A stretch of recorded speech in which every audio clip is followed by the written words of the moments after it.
Bonjour et bienvenue sur la chaîne Mystic & Fibrae. Mystic & Fibrae, c'est ma chaîne, moi c'est Pauline et je vous retrouve aujourd'hui pour un 19e épisode des vlogs fibresques, pour donc un 19e jour. Et aujourd'hui nous allons discuter magie. Alors attention, pas spoiler mais trigger warning, non, on peut pas dire ça non plus. Je ne vais pas parler sorcellerie. Surtout, n'ayez pas peur entre guillemets. Je vais vous parler de ma vision de la magie qui est loin, loin, loin de la sorcière. Vraiment, on n'est plus, même pas Harry Potter. Enfin, vous allez voir, c'est très très, enfin, voilà. Surtout restez, n'ayez pas peur. Alors, pour cela, j'ai déjà noté quelque chose dans mon cahier, mais je voulais vous remontrer ce livre de mon grimoire de la magie de la cuisine, parce que quand je l'ai ouvert et que j'ai lu juste l'introduction, je me suis dit mais oui, c'est ça. Et du coup je voulais vous en faire part. Donc je vais juste vous lire un tout petit extrait, parce que vraiment pour moi c'est ça.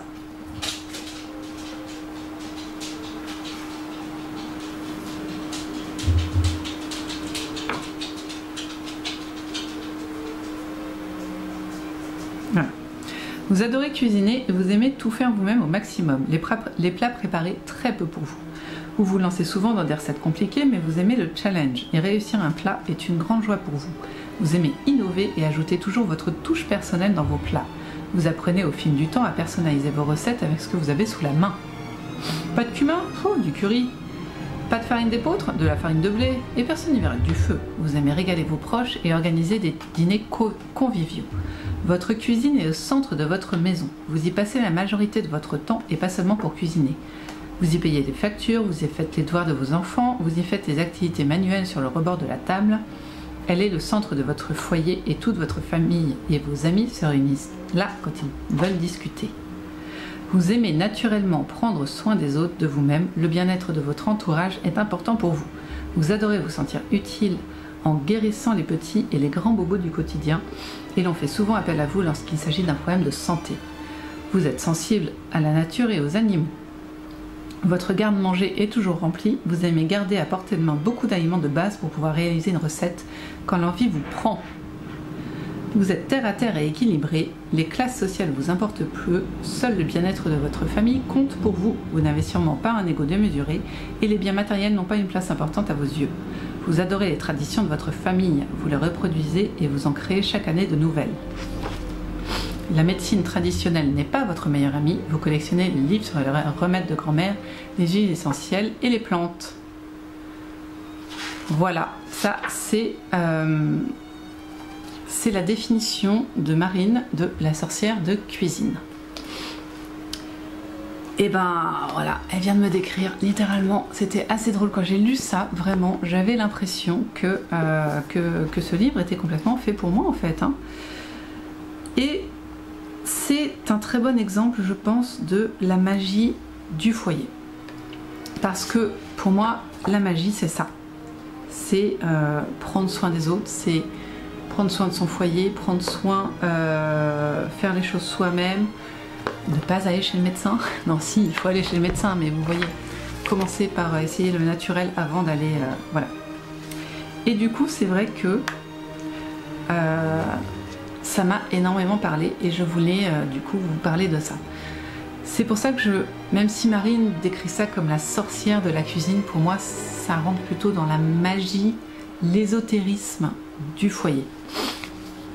Alors je vais vous faire part, je vais vous mettre le lien de l'article de la magie du foyer de Corrigan. Ça a été ma base clairement de cet article, enfin de cette journée, parce que ça m'a beaucoup parlé.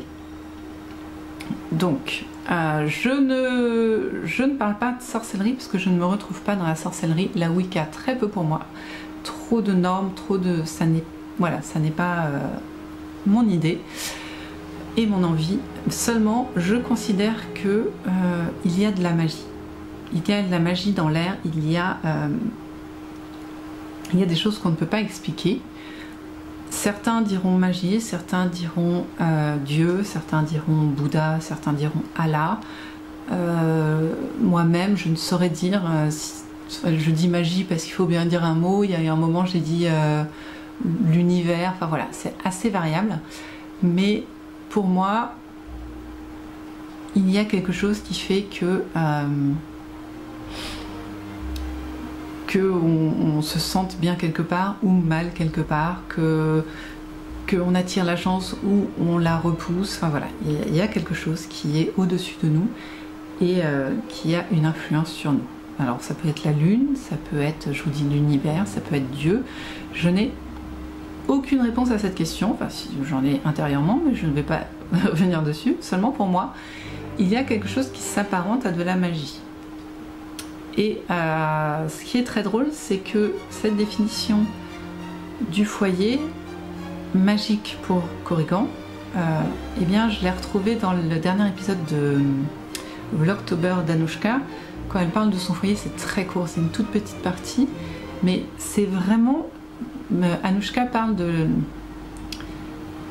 l'essence du foyer dans le catholicisme, dans cette dernière vidéo, et c'est très très semblable de ce que dit Corrigan de la magie du foyer. Donc je trouve ça dommage de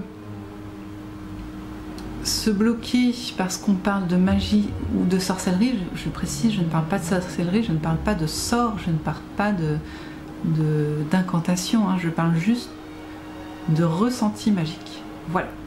Donc, maintenant que ceci est dit, je vais vous dire ce que j'ai compris moi de la magie du foyer de Corrigan et du coup aussi un petit peu de ce que j'ai lu de chez Cocon Vert.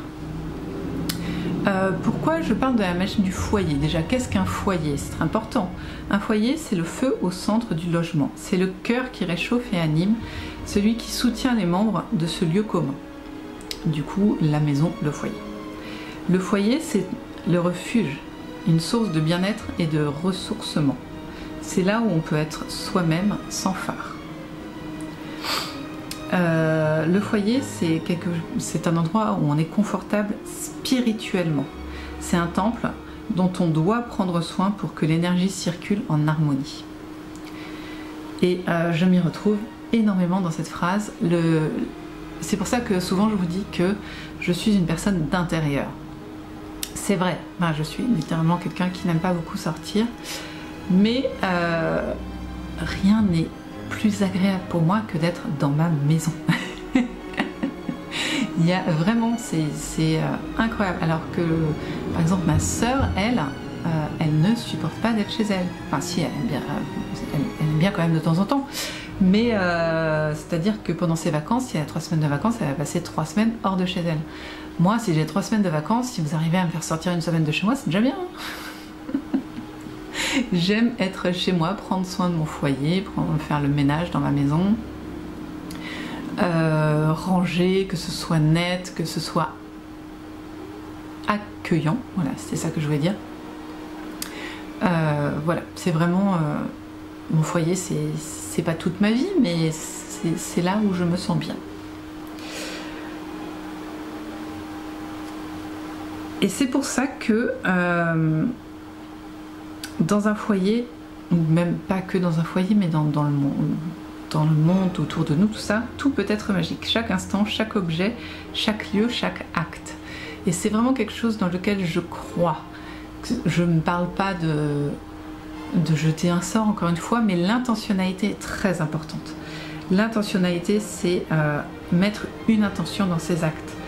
Et ça donne de l'énergie propre à quelque chose. C'est-à-dire que faire le ménage, tout en ayant l'intention de rendre sa maison propre, accueillante, et ben, ça donne une énergie à la maison qui la rend accueillante. Faire le ménage parce que ça nous saoule et passer l'aspi toutes les 2 semaines parce que et ben, ça va pas donner une intention de bienvenue aux gens qui arrivent. Voilà, vous voyez l'idée de l'intentionnalité, et moi c'est vraiment ça pour moi l'essence de la magie, l'intentionnalité. Donner une intention à ce qu'on fait qui apporte ensuite une certaine énergie aux objets et aux choses qui sont autour de nous et qui ensuite donne un ressenti à ceux qui arrivent et ceux qui partent. Et pour moi, c'est très important. Et je vous donne encore une chose, une information qui, moi, m'a parlé. Le foyer est un sanctuaire, c'est un condensé de vie, là où tout se rejoint. Et c'est tellement vrai pour moi. Voilà, chez moi, quand je ne vais pas bien, être chez moi, c'est toujours mieux. Pour moi, mon foyer, c'est le sanctuaire de ma famille. C'est là où la famille est en sécurité, où on est ensemble. Alors, j'imagine même pas si un jour je me fais cambrioler, je vous dis pas. Je pense que je tombe en dépression parce que ça voudrait dire que mon sanctuaire a été envahi par des gens mal intentionnés. Et ça sera sûrement très très dur à gérer. Mais voilà, c'était comme ça que je voulais vous parler de la magie, par le prisme de la magie du foyer et un petit peu de la magie de la cuisine. Parce que c'est ça. Pour moi, la magie, donc je finis sur cette phrase, pour moi la magie, c'est l'intention et l'énergie qu'on va donner aux choses autour de nous. Et cette intention, cette énergie va ensuite être ressentie par les autres, entraîner des conséquences. Et ben voilà, c'est pas mal déjà. C'est pour ça que souvent, je me dis qu'il faut voir les choses du côté positif, il faut être positif, il faut se dire qu'on a de la chance, faut pas se concentrer, se focuser sur le négatif, parce que si on se concentre sur le négatif, bah c'est le négatif qui vient à nous, alors que si on se concentre sur le positif, c'est le positif qui vient à nous. Alors est-ce que c'est du développement personnel, est-ce que c'est de la magie, est-ce que c'est des sensations? Je ne sais pas, mais c'est comme ça que je vois la magie. Et pourquoi je vous ai parlé de magie dans le cottagecore? Eh bien parce que il y a beaucoup d'adeptes du cottagecore qui vont pas se prétendre, mais se reconnaître aussi dans les préceptes de la magie. Il y a différents préceptes de la magie, enfin voilà, il y a beaucoup de choses, mais souvent quand on parle cottagecore, on finit à un moment par parler de magie. Et donc moi je voulais vous parler de ma vision de la magie qui pour moi est en accord avec ma vision du cottagecore, les valeurs du cottagecore qui sont surtout dans l'intentionnalité et prendre soin de soi, et voilà. Mais comme je vous dis, on peut très bien dire la même chose du catholicisme, du bouddhisme, de ce qu'on veut. Voilà. Je voudrais quand même, je le noterai aussi, mais vous renvoyer éventuellement vers les livres de Marine, donc Cocon Vert, et beaucoup de livres des éditions Danaé. Si vous avez l'occasion d'aller feuilleter un petit peu les éditions Danaé, c'est plusieurs courants différents de magie qui sont représentés, c'est très intéressant. Et je peux aussi vous envoyer vers le compte Instagram Les Petits Chaudrons, qui a un site internet qui vend des choses, mais aussi très intéressant pour moi je trouve, c'est